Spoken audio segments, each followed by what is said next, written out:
Brothers and sisters in Islam, there are two main things that destroy and ruin al-Iman, faith inside our hearts. Something known as ash-shubuhat and the other known as ash-shahawat. Faith-based doubts, that's the first one.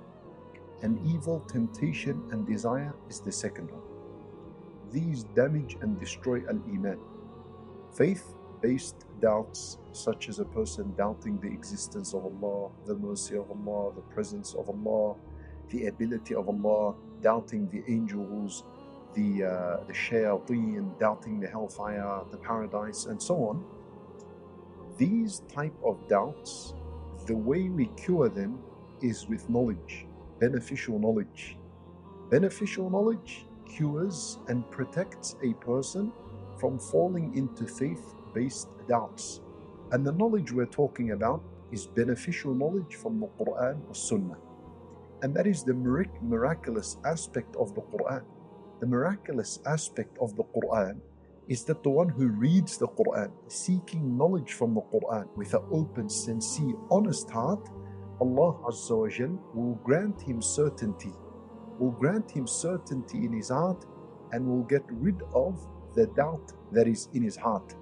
And the other type that destroys al-Iman is shahawat, evil temptations and desires, such as zina, haram relationships, alcohol, riba, gambling, and all the haram that we know about. And the way to protect yourself and to protect your Iman from evil temptations and desires is by righteous actions, righteous deeds, al-amal al-salih, such as as-salat and zakat and fasting and the many good deeds that we know. When you occupy yourself with righteous deeds, this protects you from evil deeds. And if you don't have any righteous deeds in your life, or your righteous deeds are very small and limited, what happens? A lot of your time is empty. So a shaitan will take advantage of this empty time and fill it up for you with evil deeds, and evil temptations and desires. So brothers and sisters in Islam, you protect yourself from desires by engaging in many righteous deeds.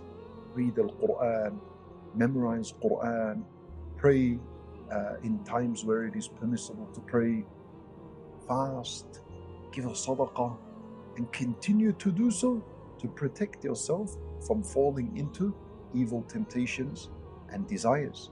And Allah subhanahu wa ta'ala, He said in the Quran, هو الذي أرسل رسوله بالهدى ودين الحق. Allah Azza wa Jal said that He sent the Messenger sallallahu alayhi wa sallam with two things. He sent him with guidance, بالهدى, ودين الحق, and the religion of truth. So maintain a relationship with knowledge and righteous actions. You will save yourself from falling into faith-based doubts and from being a victim and falling into evil temptations and desires. And as a result, you would have protected, maintained, preserved your Iman. You die upon Iman and you're resurrected on the Day of Judgment upon Iman, bi'ithnillahi ta'ala, earning Allah's acceptance and His pleasure. We ask Allah Azza wa Jal to forgive us all.